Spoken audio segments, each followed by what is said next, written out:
સ્થૂળ દેહ એટલે જે દેખાય, હાલે ચાલે બોલે, આ જે કાંઈ ક્રિયા કરીને એ આપણો સ્થૂળ દેહ. પછી સૂક્ષ્મ દેહ, એ દેખાય નહીં, એ દેખાય નહીં. અને એ સૂક્ષ્મ દેહને લિંગ દેહ કીધો, એ દેહને લિંગ દેહ કીધો.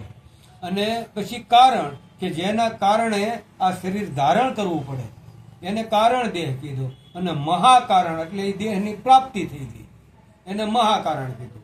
સ્થૂળ, સૂક્ષ્મ, કારણ ને મહાકારણ, આ ચાર દેહ.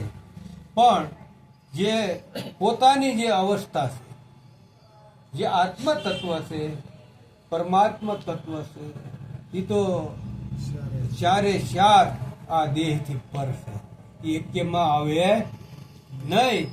એવી રીતે ચાર અવસ્થા, જાગ્રત, સ્વપ્ન, સુષુપ્તિ અને તુરિયા, આપણી ચાર અવસ્થા. અત્યારની આપણી આ અવસ્થા જાગ્રત, અત્યારે આપણે આ જાગીએ છીએ, વ્યવહાર બધો કરીએ છીએ એટલે આપણી અવસ્થા જાગ્રત.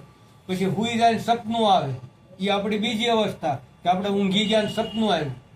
ત્રીજી સુષુપ્તિ અવસ્થા કે આપણે ઘસઘસાટ હુઈ ગયા, કાંઈ ઊંઘીમાં સપનું એનું આવ્યું કાંઈ નહીં, કે એ આજ તો એવી ઊંઘ આવીને એક જ પડખે હવા, પડખું ફેરવા નથી, એ સુષુપ્તિ અવસ્થા.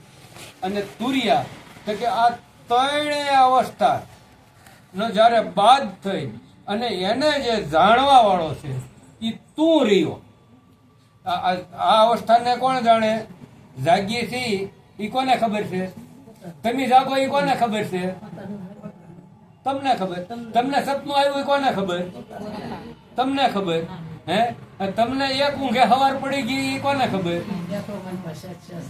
તમને ખબર. તો તમને ખબર રહી ને તો એનો અર્થ એમ થાય કે તમે ઊંઘ્યા, તમને સપનું આવ્યું અને તમે આ જાગૃત. જેવી રીતે સપનામાં તમે નથી ને એમાં સંસારમાં તમે સપના જેવો સંસાર. કેવો સંસાર કીધો? સપના જેવો. સપનું આવ્યું આપણને, કોઈ ગુનો કર્યો, પોલીસ પકડી ગઈ અને ત્યાં કોર્ટમાં હાજર કર્યા અને કે એને 11 કોરડાનો દંડ કર્યો કે આને 11 કોરડા મારો. હવે આપણને 6 કોરડા માર્યા અને 6થા કોરડો માર્યો ને હમણાં બેઠા થઈ ગયા. હજી વાહે કેટલા કોરડા બાકી રહ્યા? 5. કેટલા રહ્યા બાકી? હવે ઈ કોરડા કોણ ખાય? ઈ કોરડા 5 બાકી રહી ગયા. આ 100 તો ખાઈ લીધા, દંડ 100 નો ભોગવી લીધો. અને પછી હવે જાગ્યા પછી દંડ આવે? જો સપનામાં આવત ને તો એ આવે, પણ જાગ્યા પછી આવે?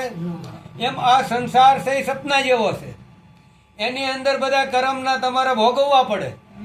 એની અંદર બધા કર્મ તમારે ભોગવવા પડે. જેવું કરો એવું ભરો. આ પ્રકૃતિનો નિયમ છે, કુદરતનો નિયમ છે. તમે કરો એવું પામો, પામો ને પામો. જેવું બી વાવો એવું ફળ આવે, જેવું કર્મ કરો એવું ફળ મળે. પણ જેમ જો ઊંઘમાંથી જાગી ગયા તો ઈ ભોગવવાનું રહેતું નથી. એમ આ જો અજ્ઞાનમાંથી જો સદગુરુના શરણે જાગી ગયા તો ઈ એક કે તમારે ભોગવવાનું આવતું નથી. પણ જો જાગી જાઓ તો, નકર ઊંઘમાં હોત ને તો હજી ઓલા 5 કોરડા પડે કે ન પડે? પણ જાગી ગયા પછી એક કોરડો રહ્યો નહીં. એમ જો આમાંથી જાગી ગયા તો ગમે એટલા તમારા કર્મ પાપમાં પાપ કર્મ હશે તો સદગુરુ તમને એક પલવાળમાં આમથી આમ ફટ લઈને તારી લે. જેસલ જાડેજો કેટલો પાપી, જેટલા માથાના વાળ તોડી જાણે એટલા કર્મ મેં કર્યા. એ કઈ વર્ણવી વર્ણવીને પછી થાકી ગયો. મેં આ કર્યું, મેં આ કર્યું, મેં સરોવરની પાળ ફોડી, વનના મરગલા માર્યા, મોરલા માર્યા, જાનું લૂંટ્યું, બેન ભાણેજને માર્યા. એ કહેતા કહેતા જયારે થાકી ગયો ને ત્યાર પછી એવું કીધું, જેટલા માથાના વાળ એટલા કર્મ મેં કર્યા.